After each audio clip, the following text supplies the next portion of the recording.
Hey interwebs, Angie here, and we are talking Love is Blind. If that's what you're into, then pull up a seat and stay for a while. And if you like what you hear, then click the channel below and check out Faith Over Everything podcast that I host with my sister if you would like to hear more. But until then, let's jump into the episode. Okay, we are on season 7. This recording, we're going to go over episodes 10 and 11. It has been a mess, y'all. There's a lot going on. After we review these episodes, I will talk about what has come out since these episodes have dropped. But let's get into it. Episode 10 is called The Text from an Ex. We are 12 days from the wedding. It starts off with a quick scene with Hannah and Nick. They are at like doing an engagement photo shoot. So really quick, nothing really to report on this scene other than them just kind of having, their Hannah and Nick banter conversation, whatever you want to call it. And they're kind of joking about her being taller than him because she decided to wear heels for the shoot, whatever. Next, we get Ramses and Marissa. So this scene picks up where it seems something must have happened, maybe along the lines of it's very much giving. Marissa is on her monthly cycle, and because of that, they weren't able to have sex.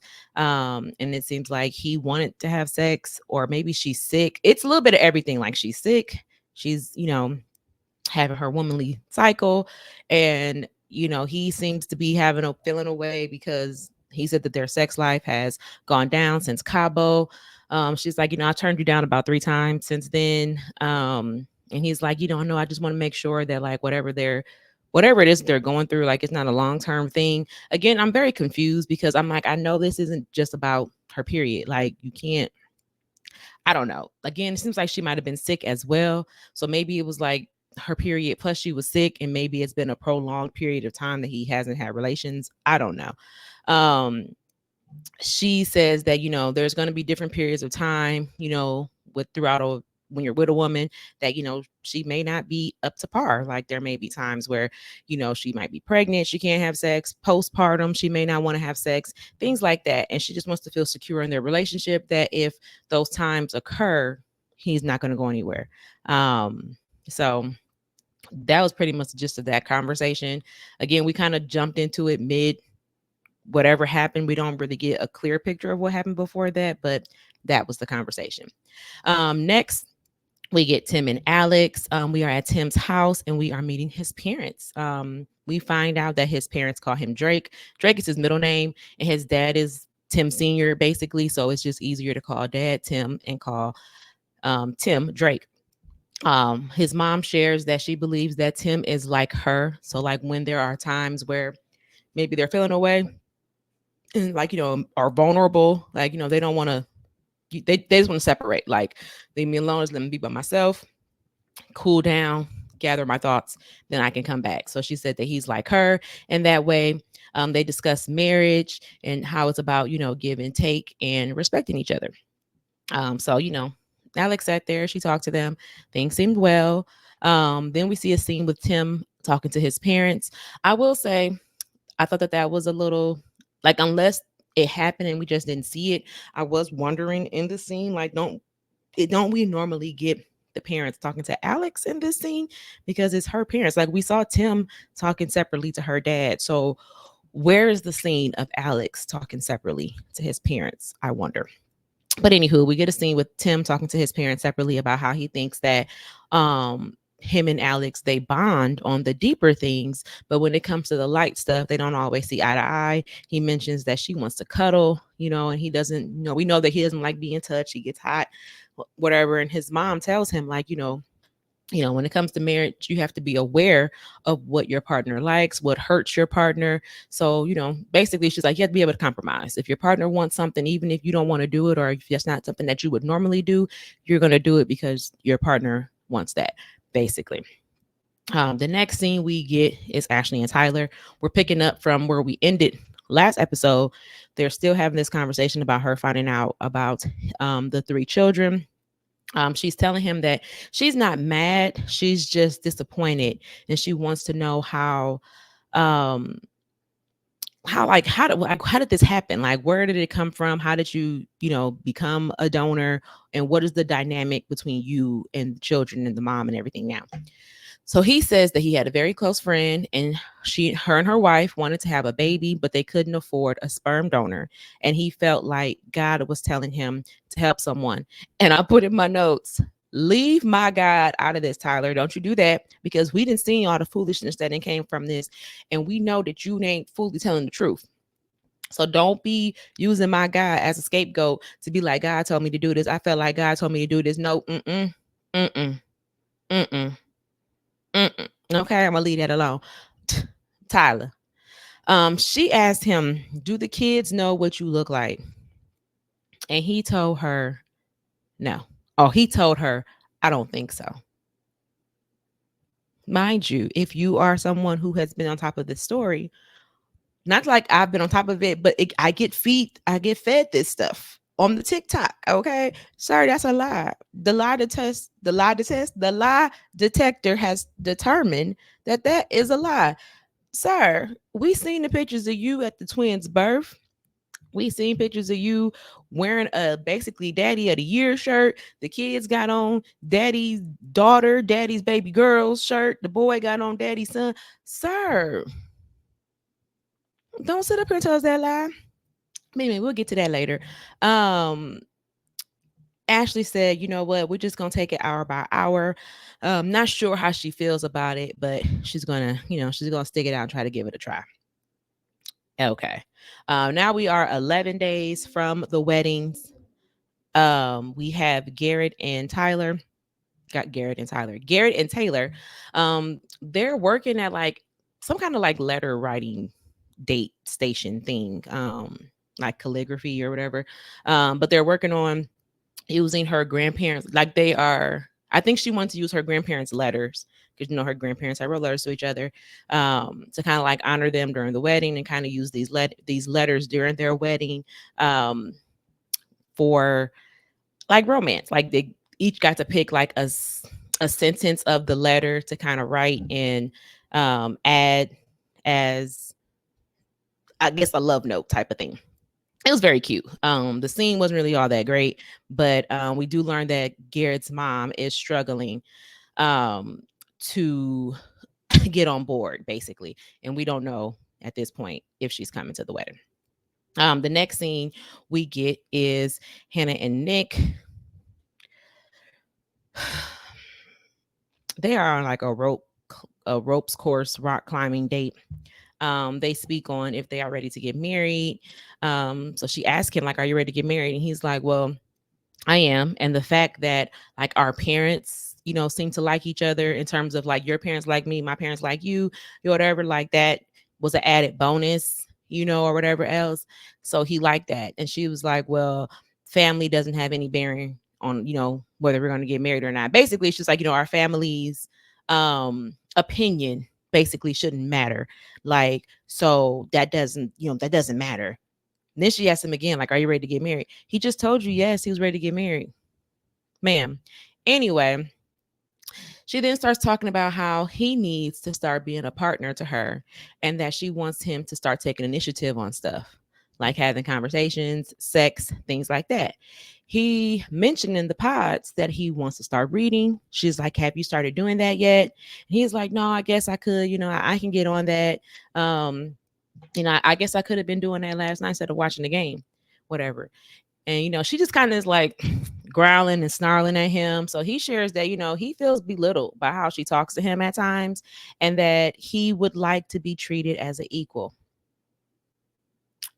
Can you believe this woman looked him in his face and said, "You will get treated like an equal when you start contributing like an equal." Now, listen here. I don't know. I can't remember. I know there's two children, Nick and a sibling. I don't know if it's a brother or a sister. But if he had a sister and I was that sister, me and Hannah gonna have to talk. Because what you're not about to do is talk to my brother the way you're talking to him. I okay, let me reel it back, okay? Because I think I'm just so disappointed in Hannah because I was rooting for her. I was rooting for you. We were all rooting for you. Well, maybe not all. I was, but like, and I was in the pods. I'm like, oh, Nikki D. But Nick is sweet. Okay, he might be a man child in the sense that like he may not be adult responsible because he hasn't had to be adult responsible. It's not like, I don't know. It's just, but he has very redeemable qualities and he can learn these things. And these things don't come overnight. So Hannah, irritating. So then she says that she understands that at times it may seem like she's belittling him, but it's because she gets frustrated that he's 28 years old and he doesn't know how to do things. But I put, and while I agree that at a certain age, people should know how to take care of themselves, that doesn't mean that you can treat people horribly because they don't act like you. And that's what you are doing, Hannah. You are treating this man horribly because you expect him to act like you. I put, he seems to be trying, and people don't become a new person overnight. At this point, I think it's unreasonable for Hannah to expect him to turn into this responsible person when he just got the memo. Okay? If you don't like it, then you can leave, ma'am. She keeps throwing around that she's more mature than him, but she does not act like it. The things she says emasculate him. And at this point, I want Nick to leave her. That I wrote that whole little sentence in my notes, y'all. I want him to leave her because what are you doing, ma'am? Ugh. But then they go into a conversation about having common goals and that they're getting married in 2 weeks. And I'm just like, I guess, Nick, leave her. Okay. You could do better. Next, we get Marissa and Ramses. They are going over the wedding plans. She says that it's going to be boho glam. Ramses and his mom will do a mother and son dance. He's going to honor his late father at the wedding. And Marissa says that she wants the families. Now, I do agree with what she's saying in the sense of like how it's all like the bride and the groom side and everybody's separate. And she was like, she wants everybody to be together. So I guess she doesn't want an aisle. And I guess she wants to walk out like around the, again, I don't think I agree with walking out on the, around, because I mean, the whole thing is the wife to walk down with the gown, everybody can get their pictures. Now, I think they could still have what she wants, just everybody sit wherever they want. Like, you don't have to sit on the bride or groom side, we can mix it up, whatever, but who knows. I guess she was PMSing during their last conversation from when they were talking about how, he wants to have sex and now everything is back to normal. And she asked if he's sure about them getting married. He says he can see himself at the altar saying yes to her. He may have nerves, but once he sees her, he knows that that'll melt away. Okay, cool. Now, this is the scene of the episode. Okay, so we get Alex and Tim. And then I will say from this scene, I'm going to let you know ahead of time that I feel like I have the more unpopular opinion on these two. But we'll talk about that later.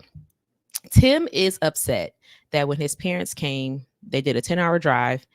And as soon they drove up there for 10 hours, they did their little visit on film. And as soon as the cameras wrapped, Alex went to sleep. Alex said she was exhausted. She spoke, with his parents for hours, and that she would have stayed up if she would have known that it was important to him. They get into a conversation about how he reached out via text. Now, this, I will say, I was kind of confused with this, but like he reached out via text the day before and she didn't reply or respond to one of the messages and how that made him feel. But later, when she was ready to talk, she called and wanted him to talk on the phone with her. And then he didn't want to talk to her. Let me finish. Alex lets him know that he needs to share his expectations with her, because that's what I was going to say. She cannot read his mind, and he needs to let her know if she does stuff that he doesn't like, i.e., like not replying to your text. She tells him that they have what they have now is not the same as it was in the pods, and she knows that he agrees. So pretty much what I got from this scene with like the texting and like the texting, like her, I text you, you reply to one, and then the other one, like he sent her a message and she didn't reply, or her replies were too short or whatever. It's like, sir, does she know that you expect her to reply to like every text that you send? If so, okay, then she messed up. If not, then that's an expectation that you should have communicated.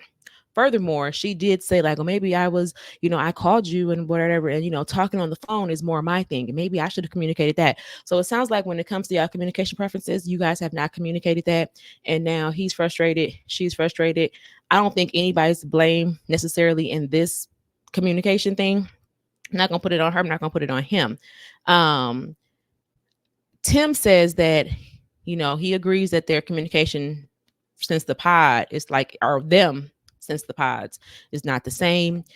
He has reflected on them and asked for, and as for, and as far as them having a life together and her being his wife, he's like, it's a no. You could say, like, I will say this scene kind of escalated because it's like they were talking. Then all of a sudden he's like, it's a no. It's like, wait, did he just break up with her? Like, so you can tell Alex is caught off guard, as she should be, because as viewers, I think we were as well. But she handled it well. She's like, okay, is your mind made up? Because I mean, I have words to say on what you said, but if your mind is made up, and he's like, well, I'm listening. Um, and she's like, well, are you listening just to hear, or are you open to moving forward? Before I even go into that, I will say, in their initial conversation, and I've seen people talk about this initial conversation when they were talking about when he was telling her, actually, let me just finish this and then we'll get to that. She was like, he said, yeah, she was like, what, is your mind made up? And he's like, yes, that's what I said. She said, well, I wanted to take this to the end. I had you meet my father. You got him all emotional, and that was just 2 days ago. But because I fell asleep for an hour and I didn't text you back, now you ready to walk away? Like, what are you talking about? So Tim says, I've tried to cuddle with you more because you like that. She was like, I was asleep. Now, I will say with that, like, Tim, you should have kept it to yourself. Okay. If you tried to cuddle with her and she was sleeping, cuddling for one night does not make that you are like tapped out from trying. Okay. Now, sir. Anywho, he says that when they had her family visit, he got up early. He went to the grocery store to get the food. He met her family. He cooked the food. And then when he came back, she hadn't even done the dishes. He had to do the dishes. Whatever. He was like, if you had to do a whole meal for my family and then come home and still have dishes in the sink, I'm not going to ask you to do the dishes. I'm just going to do them. And he was like, and yes, maybe I should have communicated that to you, but the fact that I have to communicate that to you means that I'm not the one for you. And I agree with that. I ain't gonna hold him on that. If something that I like, if keeping house, pretty much, like, if that's it, if I'm somebody that keeps house, I shouldn't have to ask you to wash the dishes. I shouldn't have to ask you to do anything. Like, we're gonna both be on the same page. If I cooked, it's only right that you clean. Like, whatever. Anyway, Alex is like, basically, don't front me. Like, I'm not doing my part. You have a negative response to me. You give me attitude at times, and I don't understand it. And it feels like a slap in the face. Now, during this conversation, like, they were talking, and I feel like, again, people are kind of giving Tim a bad. They're making him the villain in this scene because they're like, oh, he was cutting her off. But he was talking, like, initially, like, he was the one that was like, can we talk? And he started to talk. He started to say things that she didn't like, and she cut him off. And whether what he was saying was true or not, I do believe that it's fair to let that person get out what they're going to say. And then when they're done, then you can give your rebuttal to what they are saying. Because at this point, Alex is listening to respond. She's not listening to listen. And when he was talking, whether what he said was true or not, I'm not saying that what he's saying is right because we weren't there and we don't know everything. But I think it's fair to let him get out his talk. Let him get out his words. She's interrupting, and then he would be like, okay, can I finish? And then she'd be like, okay. He's like, okay, so I can talk now. And people found issue with that. And I didn't find issue with that because he was talking first. So now before I get talking again, let me make sure. Can I talk again? Are you going to let me talk? And people said that was like, I don't know. They were making it seem like he was being combative when I feel like he was. I was talking first, so let me finish saying. Now, once he was done talking, and if she started talking, and if he was doing that to her, then yes, that would be wrong. But Alex was wrong interrupting that man, not letting him get his thoughts out. Anyway, when she said it felt like a slap in the face, she feel like he's negative to her. He said, "Great, glad you feel that way." I could respond, but it all boils down to the fact that there is no scenario where basically he sees himself saying yes to her and making her his wife forever, and then proceeds to say, "I'm glad we can at least agree, and I don't ever want to see you again." He gets up, says this was nice, wishes her the best of luck, and leaves. And I was like, now, my thoughts on everything, because again, everybody has made Tim the villain. Whereas I feel like I'm not saying Tim is innocent. I'm not saying Alex is the villain. I'm saying I feel like from what we have seen through these episodes, Tim has shown us who he is. Tim is a very by the book type of person. This is what I expect. This is what I like. People are saying, oh, he just broke up with her because she didn't text him back and because she went to sleep. Now, Alex did say she went to sleep for an hour during his parents' visit. Again, whether she went to sleep for an hour, 30 minutes, the whole day. The issue is, and I feel like Tim has always let it be known how important his family is to him. And I think that there are other factors that go into play. Like there's a lot that we never saw that first fight. We never seen any of that. And I do think that ever since that first fight where you could tell Tim kind of checked out, he gave it another shot. Like, okay, let me try. Next up, we go to her house, and Alex's house was not in the best of shape. So he's probably already on the fence with her. Then he goes to her house. He sees like, okay, yeah, okay, this is interesting. And then they move in together, and I just think there are a lot of other little things that we just didn't see. Because we have to keep in mind again that they already had a fight, and I just honestly feel like if everything, if the roles were reversed, if Tim was Alex and Alex was Tim would still be the problem. Like I don't think no matter what roles they played in this scenario,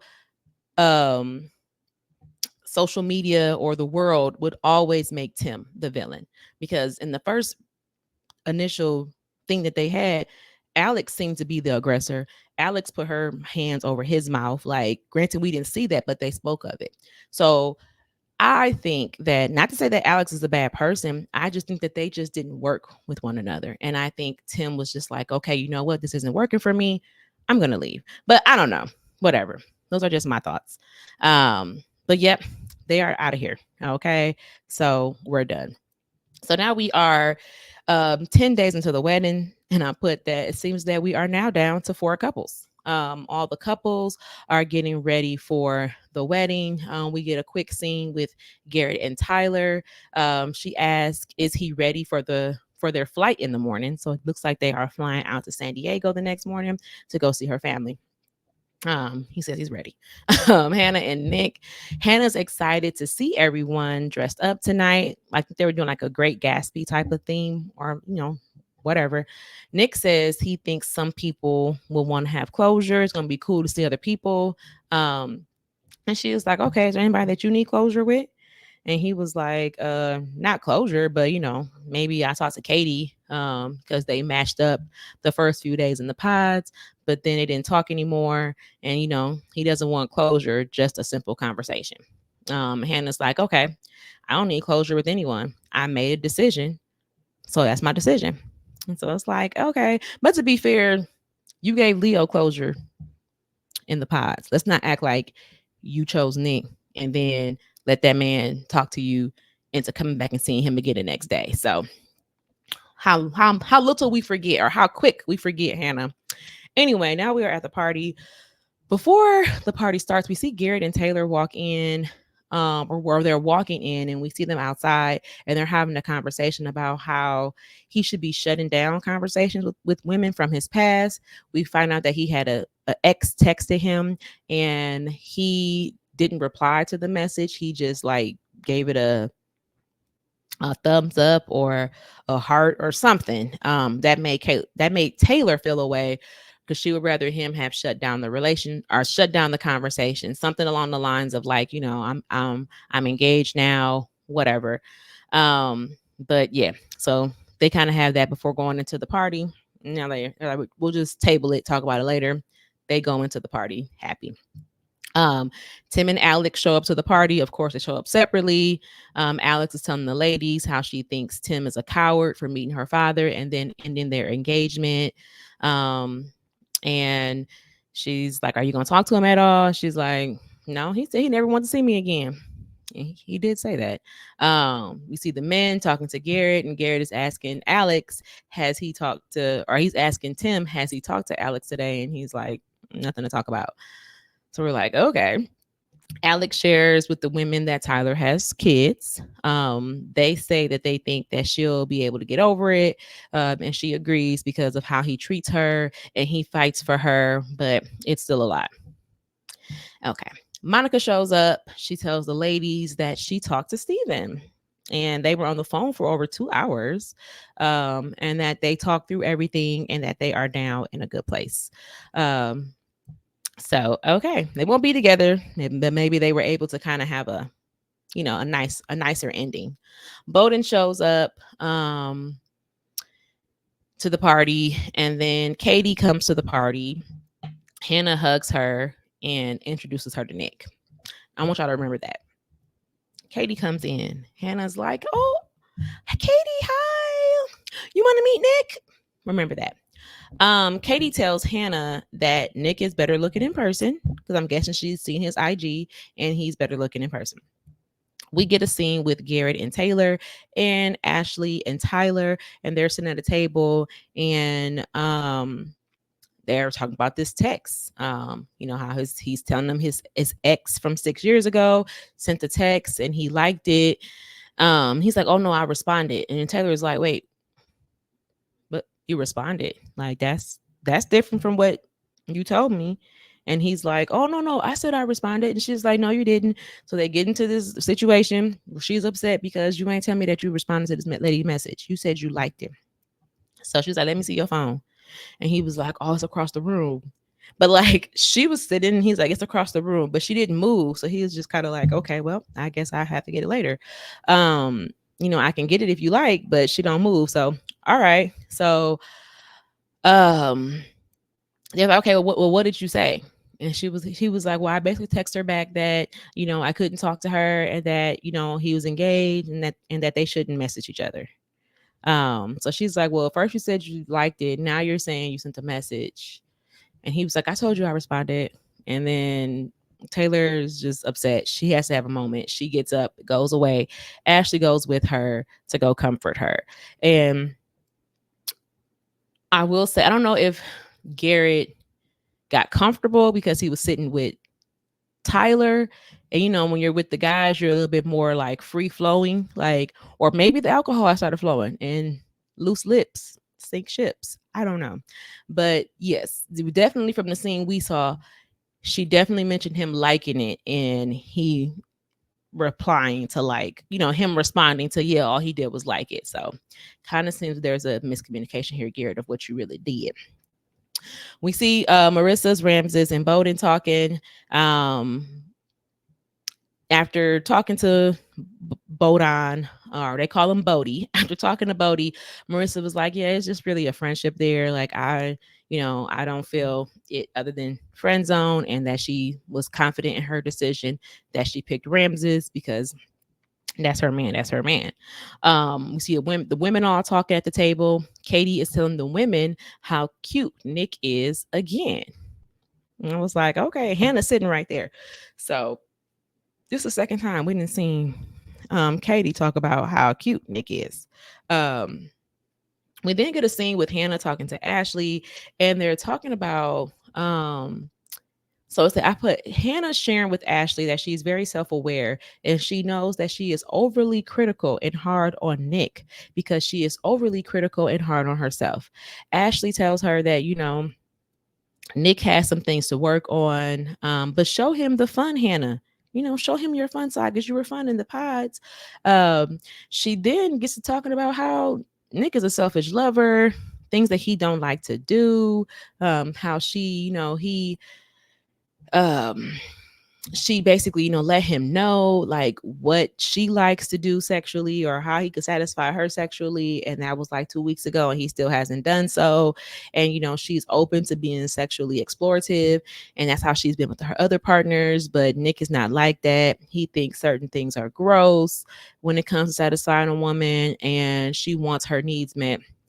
And she understands that communicating sexual problems to a man can be humiliating to him.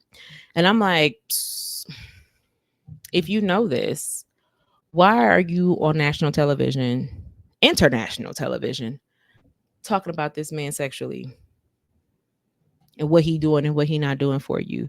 If you know that telling him just between the two of you is going to be an issue or a hard conversation, what makes you think sitting here talking to your girlfriend about what he do and what he don't do sexually that's going to be aired on television is going to be not humiliating to him?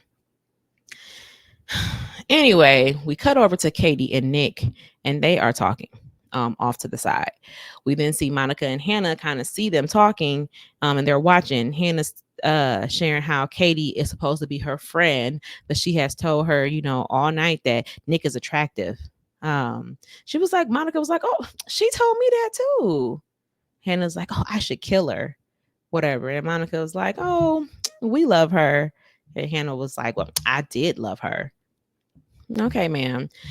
Katie is talking to him and she's telling him that the type of guy that he is, he's smooth, charismatic, the athlete. That's the type that she dates in the real world. And that is why she's 35 and single. And that's why she didn't move forward with him in the past because, he reminded her of the guys she dated in real life. And she also tells him that the maturity level was not there, that he leads with his charm and his charisma too hard. Now, she was saying this, but it was like, they were having conversations. So she's like, I think that you lead with your charm and your charisma just a little too hard, but you are a beautiful and a deep person. And she would challenge him to lead with that instead. She affirms him that he is the whole package and he doesn't have to lean on those things that don't serve him and to lean more into his values and lead with his heart.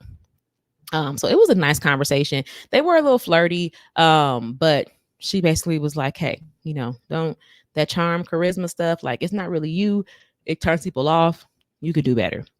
The last thing we get is Garrett and Taylor talking about the miscommunication on him replying to the text. She's like, you change your story in front of people. And he's like, I don't think there was a difference from liking it and responding. So he's saying liking the text and responding is the same thing as just responding. She's like, no, you said you liked it. That's different. He's like, semantics.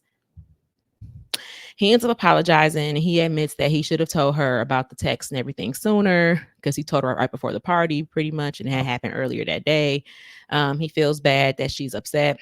She says she needs to feel 200% for him to meet her family right now. They're supposed to be going tomorrow, and right now she is not feeling up to it. She does not feel like they're 200%. And if they do go, if they don't go meet her family, then she will not be able to move forward with this relationship. So that's how episode 10 ends. And then we go into episode 11. So episode 11, we start off with Hannah and Nick. Oh, episode 11 is titled The Risk of Falling in Love. We start off with Hannah and Nick. They get home and she immediately asks what he and Katie were talking about at the party. This immediately irritated me, which is why I pointed out to y'all. When Katie walked into that party, what did Hannah say? Katie, oh my God, you want to meet Nick? Now you irritated that he was talking to Katie. Girl, please. Anyway, he tells her that they discussed the first few days in the pods and how he reminded her of the guys she dated in the past. And that's pretty much it. So she's annoyed because Katie is her best friend in the whole wide world. Ma'am, you met this lady a couple weeks ago. You could say she was the closest girl in the pod.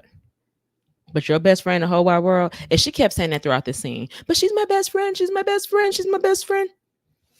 Anywho, because Katie's her best friend and Nick is her fiance, and they were having a 40-minute conversation, which was way too long. And he was like, well, I mean, she's a cool girl. She was like, that's that's my best friend. And he was like, well, if she your best friend, why you over here charging me up about everything? If you want to know what about, ask her. And I was like, that's right, Nikki D. Tell her. I told you what we talked about. If you don't believe me, then go ask your best friend. She your best friend, ain't she? And she's like, well, I'm asking you. You're my fiance. Like, okay. She's like, I mean, were you guys talking about how fabulous I am? Or were you talking about past relationships? And so he was like, well, are we mature at this age to have a conversation?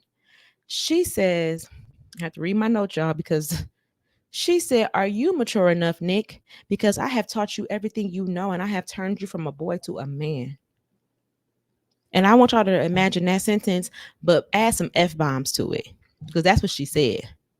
She had some F-bombs, like it was some F's in there. And I was, what, ma'am? Because this is the thing. If what you are saying is true, if you turned him from a boy to a man, then wouldn't y'all be in a good place? Like, wouldn't he be that man that you turned him into?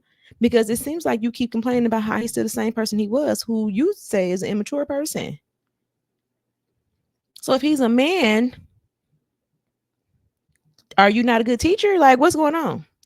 Anyway, she's like, I think you're a fabulous person. And I was telling Ashley tonight how, I just wanted to show you my fun side. And I wanted to, just let you see who, because in the pods, I was just so serious. And, and then after the pods, I've just been so serious. No, she said in the pods, she was like fun and lighthearted. But after the pods, she's just been so like, trying to show him how serious she is. And now, she wants to show him her fun side. And tonight was going to be that day. And she wanted to do that tonight. And I called BS because Ashley told you at the party to start showing him your fun side. You didn't go to that party to show him your fun side. Ashley suggested, well, why don't you start showing him your fun side? She's like, but then Katie came up to me 3 different times to tell me how hot you are. And he was like, what they got to do with me? Like, I didn't say that. She's like, well, let me finish. She did it 3 times. And then before the party, you said that you want to talk to her. And then you guys have this long conversation. I don't know what you guys were talking about. And my feelings is just hurt because it's my fiance, my best friend. And now she's thinking that, is she my best friend if she disrespects me like this? Or is he my fiance if he disrespects me like this? And I'm just like, how did they disrespect you? Like, they had a conversation. Everybody had conversations. Like, so people can't talk to people. Anyway, he's like, so you're not secure in this, is basically what I'm hearing. You don't trust me. And she was like, it's not that I don't trust you. It's about respect. And he was like, well, do you trust me? And she was like, I don't know if it's that I don't trust you or if I don't trust her. And he was like, okay, I don't understand why we're having this conversation. I'm here with you. I want to marry you. So I don't understand what's going on. She was like, well, it all comes down to respect. He's like, I respected you. I told her that we are in a good place and I can't wait to get married. And she was like, but are we, Nick? Are we? And he's like, well, if I can't have a conversation with your best friend, I guess you just don't trust us then. And she was just like, well, I just want you to know that I'm upset and I don't know what you guys are talking about. And he's like, listen, it's not my fault. She told you what she told you. I love you. I want to be with you. It don't matter how long I talk. It don't matter how long I talk to Katie. It don't matter what Katie thinks. I'm here with you. And she's like, well, I really want to show you my fun side tonight. That's what I really wanted to do. And he was like, well, who stopped you? Who ruined it? Who made you not do that? I didn't ruin that for you. It wasn't me. So then she tried to like deflect, talking about her feet being psychotic or weird or whatever. So it was like you could kind of tell in my opinion, it seems that she probably realized like, dang, Nick is right. He didn't really do anything. I still could have showed him my fun side because he didn't do anything. So now like let me deflect. And, oh, my feet, look at my feet. Oh, you know what? Let's go to bed. Like, let's just go to bed. You want to go to bed? And she's like, oh, because you just look so hot. You look so hot tonight, Nick. Like, whatever. But he's annoyed. So he's like, he keep talking. I said, because he's annoyed and feels like he's not allowed to be himself. He's like, it's just like how it was in the pods. All she thinks of is that all she thinks of him is that he's some ladies' man trying to talk to all the women when it sounds like the issue is between her and Katie. But yet here you are charging me up. So he was kind of talking to her while she was getting ready. And then she was like, well, you know what? It is really good to communicate, but it's 1:30 and I just want to go to sleep. And he's like, okay, well, before we go to sleep, is there anything that you're mad at me for? Anything I could have done better? And she was like, no. And he was like, yeah, that's what I thought. He did say that's what I thought because I did nothing wrong. Um, but whatever is what it is. So they go to bed. And I was irritated by that scene because Hannah Y. Anyway, now we are 9 days to the wedding. We are with Garrett and Taylor. They are in San Diego. We don't get a lot other than, they did get to San Diego safely, of course. She cried all night. They did, because of the conversation from before.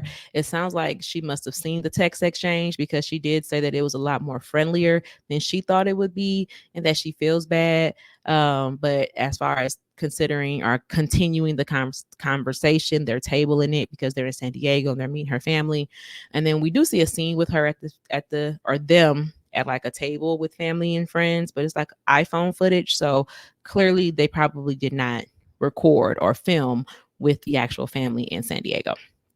But they seem to be feeling good about moving forward. We then get Ashley and Tyler. They are at like a go-kart racetrack place. She tells him that now that the shock has worn off, and she has had time to think about it, she has concluded that she wants him in her life no matter what.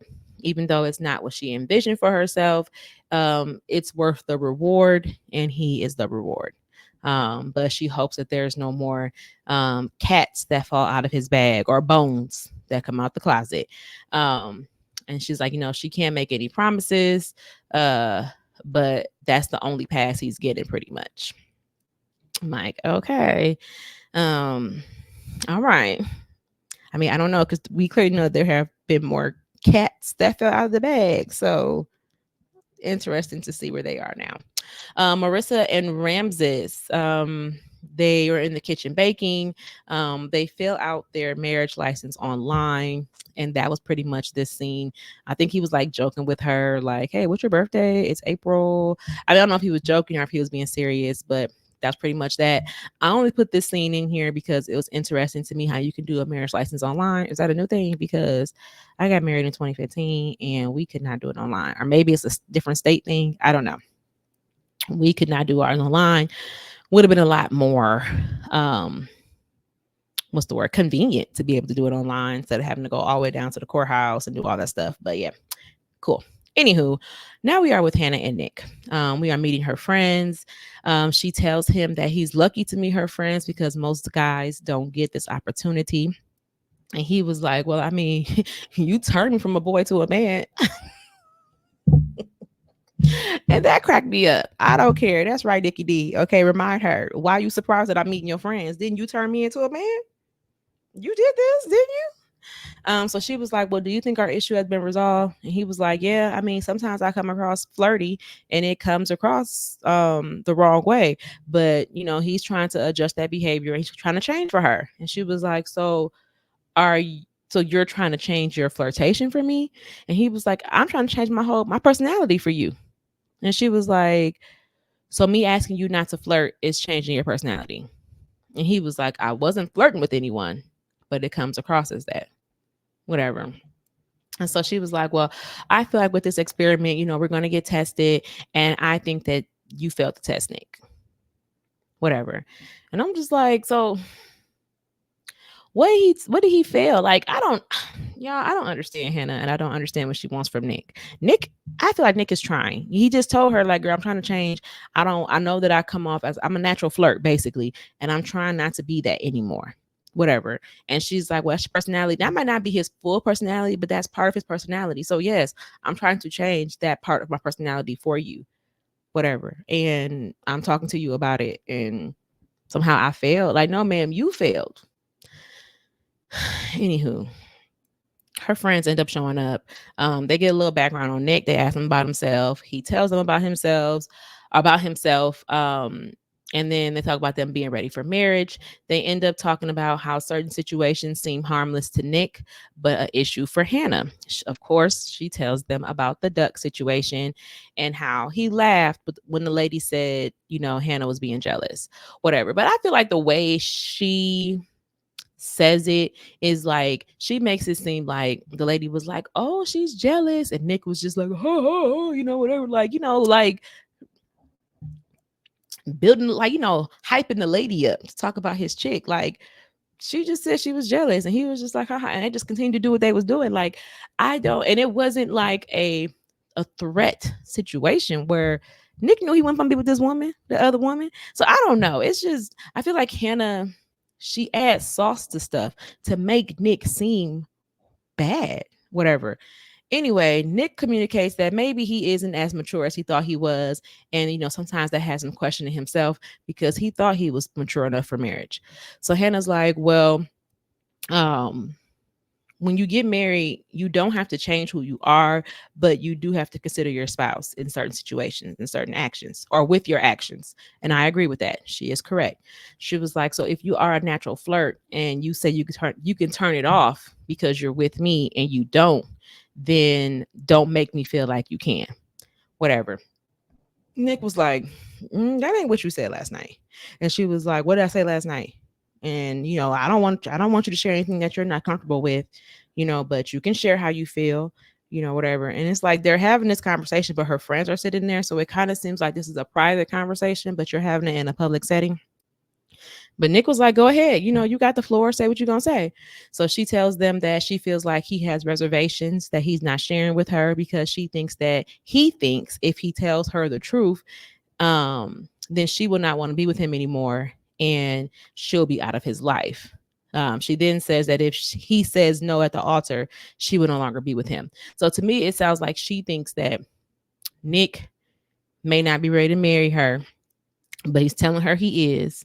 And right now, if he was to say, like, this isn't what I want, then she would be open to probably still being in a relationship with him. However, she thinks that he thinks she will walk away. But it sounds like she's trying to say she won't walk away. But if he waits to get to the altar and says no, then she will walk away.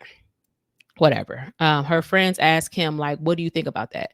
He was like, he lists the little reservations that Hannah has about him. Because she throws them in his face all the time, whatever. So his maturity, his social awareness, can he provide for them? If he can live with her and will they mesh together good? Can he change his past ways? He was like, those are just a few things that we're working on. Those are big issues that we have to figure out. And so her friends are like, those are easy fixes. They these aren't changing who you are. They're just actions that you can take. And they pretty much side with Hannah, but it's like, I'm like, okay. I mean, they're her friends, so I guess. So Hannah tells him, like, I never question your love for me. I only question if you're ready to fully commit to me and marry me and be the husband I deserve. Now, I put in my notes that doesn't match to me, because if you're saying that you don't question the love he has for you, then why wouldn't he commit to you?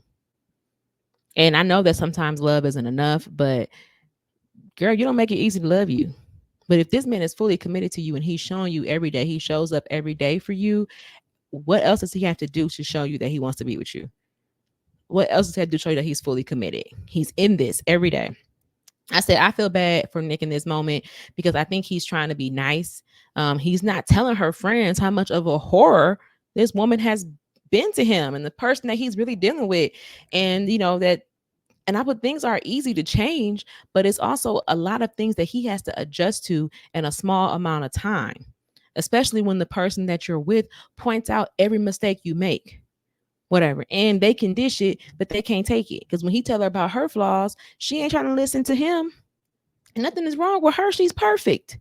But everything is wrong with him. So when he tells her, I feel like you do this, she's like, no, it's just you, Nick. It's you. Whatever. We get to Garrett and Taylor. We meet Taylor's mom, or we meet Taylor's mom. She comes to DC. So I'm thinking maybe once they came out there and visited, her mom met Garrett, and she got a good vibe. And she was like, you know what? That's fine. I'll be on TV. So Taylor shares with her mom how she wasn't sure she'd be able to move forward if her parents weren't on board. And her mom shares that, she had to talk to her husband and they had to come to the conclusion that, our children are adults now and they can make their own decisions. And even though this whole experiment is crazy, the fact that they are inviting them into the experiment, like, we still want you to be a part of this, whatever, like they have to, get on board because, she could easily pretty much be doing this on her own and not care about her parents. But I want you guys to come be a part of this. So she gets a little emotional, but her mom is very supportive, it seems, in this moment. The next scene we get is Hannah talking with her mom. They are at the place she shares with Nick, it looks like. This is ahead of them going dress shopping because she mentions how they're supposed to be getting ready for dress shopping, but she's complaining about how Nick doesn't match up with her and just about everything. So, he doesn't match her intellectually, he doesn't match her humor, he doesn't match, just all these different things he doesn't match with. And then she goes on to say that, like, and then, like, my friends didn't like him, whatever, which I thought was very interesting because now you're feeling a way about your friends not liking him. But when he told you that he was more secure in getting married to you because the families liked each other, or the families liked you, your family liked him, his family liked you, that made him feel good and secure. And you were like, it doesn't matter what our family think, it doesn't matter, I'm gonna, I'll marry you no matter what anybody thinks, blah blah blah blah. Now you're telling your mama your friends don't like him, and that's giving you pause. Why do your friends opinion matter? Hannah, you don't like him, you trying to make it seem like it's because of your friends, but girl, well, you know what, Hannah might really like him, but because Hannah has, what's the word, not proposition, she has positioned him to her friends the way she sold him to her friends, you're not gonna like him. And we know that Hannah is a follower, she don't think on her own, she do what everybody else say, whatever. And I feel like that's why she keep treating him the way she's treating him, because when they were in the pods, everybody was telling her that Nick was immature. But to be fair, everybody else was older than him. Nick was the youngest guy and she was the youngest girl. So compared to all them other women who were older, yeah, Nick is immature. But for you, y'all might have lined up. But because you going with this narrative of him being immature, you've been running with that narrative since y'all have gotten out these pods, and you've been treating him like that ever since. And I'm mad that Nick been letting you do that to him. But whatever. He want to love you past everything, I guess. Anyway, her mom tells her that she wants her to be happy, but ultimately the decision is up to her. She gonna do what she gonna do. But it's just crazy to me in this scene that you're feeling away because your friends don't like him. But again, it's not really surprising because that's who Hannah is. She's a follower. So now we are dressed in tuxedo shopping. Nothing spectacular about this other than Hannah and Nick don't show up. We see, Ashley's there with her mom. Marissa's mom comes.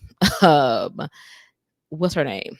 Taylor's mom comes. So I mean, really, it's just those three brides. Like, that's it. That's all we have. So we get through all the fittings. The dresses were I liked Ashley's dress. I should have got a picture of them, but I didn't. I did like Ashley's dress that she had tried on, or the second one that she tried on. I like everybody's dress. Everybody's dress was really, really pretty. But anywho, we go through the fittings. That's it. Nothing spectacular comes out of those scenes other than the dresses. We then get Hannah and Nick. So they sit down to talk, and Hannah is telling Nick that the initial list that she wrote in Mexico about him, nothing has changed. Like, that was weeks ago. I wrote down those things about you, and nothing has changed. And she's just kind of like, thinking about that.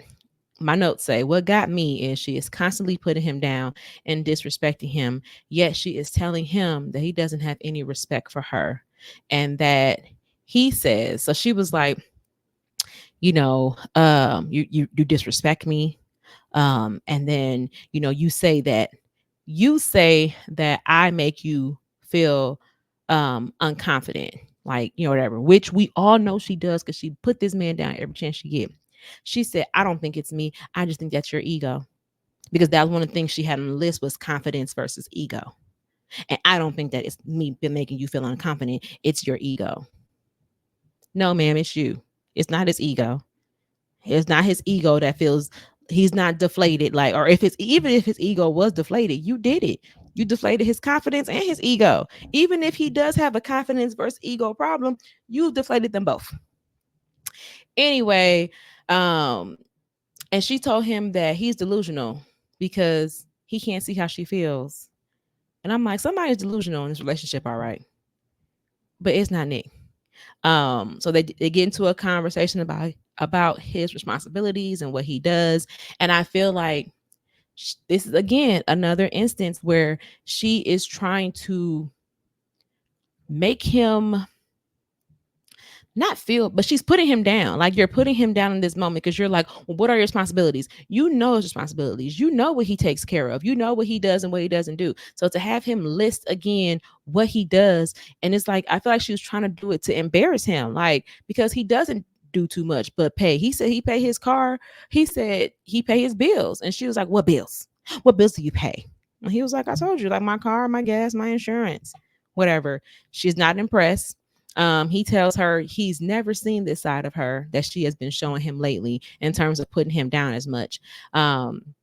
Saying that she turned him from a boy to a man and just bashing him with all the things. Now she's talking to him and she has a notebook and she's looking at the notebook and he's like, you got all this stuff written in the notebook. Like you just bashing me, all this stuff. And he was like, it's just too much. And she was like, well, I use the notebook because I want to make sure I get everything I want. Everything I have to say out. She says she's been trying so hard and she loves him so much, but maybe she needs to take off the rose-colored glasses. She said that she called him so that he wouldn't be blindsided about going to the fittings. And his response was something about along the lines of like, how are they going to handle this? Because he didn't want to look bad. And she feels a way about him worrying about that and not worrying about their relationship. Now that I could give, like, okay, you know what, she was nice enough to call to say, hey, I don't think I'm going to go to the dress fitting, whatever, maybe we should just not go. And instead of you being like, well, what's going on? What, whatever, he instead was like, well, basically like, how do we save face? Because whatever. Now I get that, Hannah, I'm with you when I'm with you. So she was like, yeah, right now this isn't going to work. We aren't getting married. Like, how do you feel? And he was like, well, I feel like this is one of the worst feelings of my life. Maybe I could have done a better job, whatever. And she's like, yeah, girl.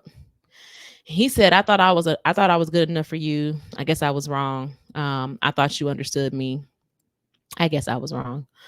He seems really hurt because he says that he loves her and he thought that they were going to get there. And she said that she's done trying, but she does love him. He loves her too. They hug it out. And now you're down to 3, y'all. We're down to three couples because they out of here too. They out. Okay, which is crazy. I'm kind of happy about it because I feel like Nick deserves better. Because Hannah was not nice to him. Like, I mean, again, I'm not saying that Nick was the most mature person in the world, but again, just because somebody is not where you are, don't mean you can just continuously treat them like crap. Anywho, the next thing we get was Marissa and Ramses. They're like on this boat hot tub thing. She feels really strong about making marriage work. They discuss, they get into this conversation about how she was getting like flowers for his mom and that he should get flowers for her mom and like, things that honestly, things that men don't think of. Like you feel away because he wasn't thinking about how to get a gift for your mom. Like he's a man. He don't think about that stuff. Whatever. He's like, I haven't been thinking, I just been focusing on our relationship. Cause she's like, I just feel like you haven't been prioritizing. Like I've been doing living everyday life, going to work, going to school, whatever, and still planning this wedding. And like, you haven't been doing anything. And so it pretty much was given to me that she feels overwhelmed. And from what we can see, this seems like the first time she's mentioned it, in my opinion, to Ramses, that she's feeling overwhelmed with planning this wedding as well. So it just sounds like she needs help. Ramses was like, well, I've just been prioritizing our relationship and making sure that, we good. And like, other stuff just hasn't been on his radar. But, they end up seeing eye to eye and that's pretty much it. Next thing we get is Ashley and Tyler. They go, they're taking a leap of faith for real because they are leaping out of a plane. They're going skydiving. She said something that she wanted to do before getting married in the pods. And so when they were in the pods, she did say that, and I had put a pin in it. Take that pin out because they did do it. So they said that the next scary thing that she would have to do is bear children. And I was like, girl, but are you though? Because Tyler, whatever, we ain't going. Next, we get Taylor and Garrett.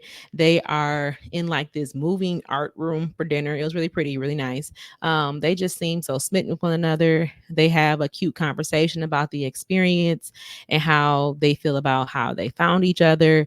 And a fun fact from this scene, we learned that Garrett wants to keep yellow mustard in the pantry. Yuck.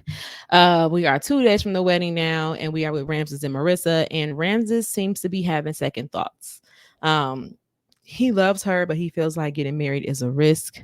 Marissa's like she's all in, and that's the risk you take when you are in love. And when you're in love, it either works out or it doesn't. And that's pretty much how the episode ends with Marissa and Ramses and him seeming to be having cold feet or having second thoughts on whether he wants to move forward with this. So I don't know. The preview for next week wasn't, I mean, it was a preview, but it was like, we didn't really get, I mean, I'm guessing next week is going to be the weddings. Well, not guessing. I'm sure it's going to be the weddings. But we don't really get, it wasn't a good preview to kind of determine like who. I'm guessing for sure Garrett and Taylor, and it's looking like Ashley and Tyler, whatever, but I don't know. But yes, to kind of give a little bit more backstory on the whole Tyler thing. The other day or yesterday, because today is Sunday that I'm recording this. Saturday night, the mother of his children came forward finally to kind of like give her backstory on what happened. It pretty much is what we already said before. She was married. Her and her wife wanted a baby. You know, Tyler helped them because Tyler's one of her best friends. He helped her have their son. Her and the wife ended up not being together. And I guess they must have went to court for custody. She must have won. In the midst of that, Tyler was like, you know what, I grew up as a single, or I grew up with a single mother, and he didn't want that for his kid. So he was like, basically asked her like, would she allow him to come into the son's life as a full-time father figure? And she said she thought about it for a while, and so she did agree that he could come into the life of the son. And he's been his father ever since then. They ended up moving together. They were living together for a while. She did say that they were never together, but it sounds like, well, not sounds, clearly they were having relations. And that's how the twins were conceived. So she did say the twins were conceived naturally. She never said how the first son was conceived, but we for sure know that the twins were conceived naturally, how a man and woman consummates. Or yeah, they consummated. Well, they didn't consummate the marriage, but they did the do. And that's how the twins were conceived. So she said this is before their son was one, and pretty much they was living together. They were raising their children in the same household. Their children had both their mom and dad in the household, but they didn't operate as a couple. She said she was still dating people, he was still dating people, and that's just how it was. She said even up until he was going on Love Is Blind, she knew he was going on Love Is Blind. She encouraged him. She was like, even before they left, the day before he left to go get in the pods, she was like, okay, basically wished him luck. And what did she say? She wished them luck, and they even entertained the idea of the children being in the wedding. And so she said, okay, he left on his birthday, because remember in the pods, Ashley got him a birthday cake and a balloon. The kid sent him a message. He probably didn't see, because I don't think he had his phone, possibly. But she said the kids did send him a message, happy birthday daddy, on his birthday. And then when they got their phones back, maybe when they were leaving Mexico, she said he did call and they spoke for a little bit, but the conversation was a little, she could tell something had changed. And then she said a little later he ended up deleting his Facebook, whatever. And she was like, at that point she kind of figured what was going on. And as of last night, which would have been October 19th, she said that her children have not seen or heard from their father since September 2023, the day before he went into the pots. So yes, that is crazy. Like, I don't,